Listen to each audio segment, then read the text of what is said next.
ಒಟ್ಟಿಗೆ ಅಂತ ಹೇಳಿ ಬೇಡ್ಕೊಳ್ಳೋಣ. ಬಾಗಲಕೋಟೆ ನಗರದ ಅಂಬೇಡ್ಕರ್ ಕಾಲೋನಿಯಲ್ಲಿ ವಿಧಾನ ಪರಿಷತ್ ಶಾಸಕರಾದ ಪಿಎಚ್ ಪೂಜಾರ್ ಹಾಗೂ ಸಂಘ ಪರಿವಾರದ ಕಾರ್ಯಕರ್ತರು ಪ್ರತಿ ಮನೆ ಮನೆಗೆ ತೆರಳಿ ಶ್ರೀರಾಮ ಮಂದಿರದ ಮಾಹಿತಿ ಹಾಗೂ ಪ್ರಸ್ತುತ ಸನ್ನಿವೇಶಗಳ ಬಗ್ಗೆ ಹೇಳಿ ಮಂತ್ರಾಕ್ಷತೆ ಮಂದಿರದ ಭಾವಚಿತ್ರ ಹಾಗೂ ಆಮಂತ್ರಣ ಪತ್ರಿಕೆಯನ್ನು ನೀಡಿ ಬರುವ ಜನವರಿ 27ರಂದು ತಮ್ಮ ತಮ್ಮ ಮನೆಯಲ್ಲಿ ಶ್ರೀರಾಮನ ಪೂಜೆ ಮಾಡಿ ಅಂದು ಸಾಯಂಕಾಲ ಮನೆಯ ಮುಂದೆ ದೀಪಗಳಿಂದ ಅಲಂಕರಿಸಲು ತಿಳಿಸಿದರು.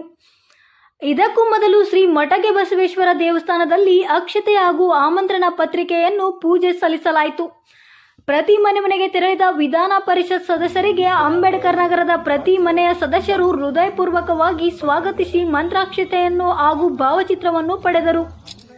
ಈ ಸಂದರ್ಭದಲ್ಲಿ ಎಲ್ಲ ಕಾರ್ಯಕರ್ತರು ಹಾಗೂ ಶಾಸಕರು ಪಾದರಕ್ಷೆಯನ್ನು ಬಿಟ್ಟು ಬರಿಗಾಲಲ್ಲಿ ಮನೆಗೆ ತೆರಳಿ ಮಂತ್ರಾಕ್ಷತೆ ವಿತರಿಸಿದ್ದು ವಿಶೇಷವಾಗಿತ್ತು.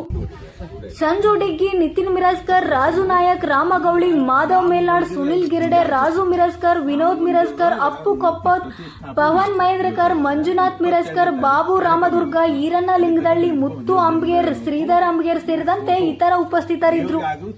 22ನೇ ತಾರೀಕು ಮುಂಜಾನೆ ದೀಪ ಹಾಕಿ ಇಡೀ ದಿವಸ ಎಲ್ಲರಿಗೂ ಒಳ್ಳೇದು ಮಾಡಪ್ಪ ರಾಮ ಶ್ರೀರಾಮಚಂದ್ರ ಅಂತ ದೇವ್ರಿಗೆ ಬೇಡ್ಕೊಳ್ಳೋಣ. ಇದು ಸ್ವಚ್ಛಾಗಿ ತಗೊಂಡ್ರೆ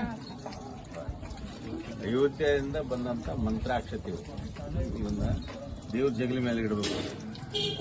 22ನೇ ತಾರೀಕಿನ ದಿವಸ ಅಲ್ಲಿ ರಾಮನ ಪ್ರತಿಷ್ಠಾಪನೆ ಆಗ್ತದೆ ಮಂದಿರದೊಳಗೆ. 22ನೇ ತಾರೀಕಿನ ದಿವಸ ಆ ದಿವಸ ಆ ಪೂಜಾನ ಮಾಡೋದನ್ನ ಇದನ್ನ ರಾಮ ಮಂದಿರ ಇದು ದೀಪ 22ನೇ ತಾರೀಕು 5 ದೀಪ ಹಚ್ಚಿ ದೇವರ ಎಲ್ಲರಿಗೂ ಒಳ್ಳೇದು ಮಾಡ ರಾಮ ಅಂತ ಹೇಳಿ ರಾಮ ಬೇಡ್ಕೊಳ್ಳೋಂತ.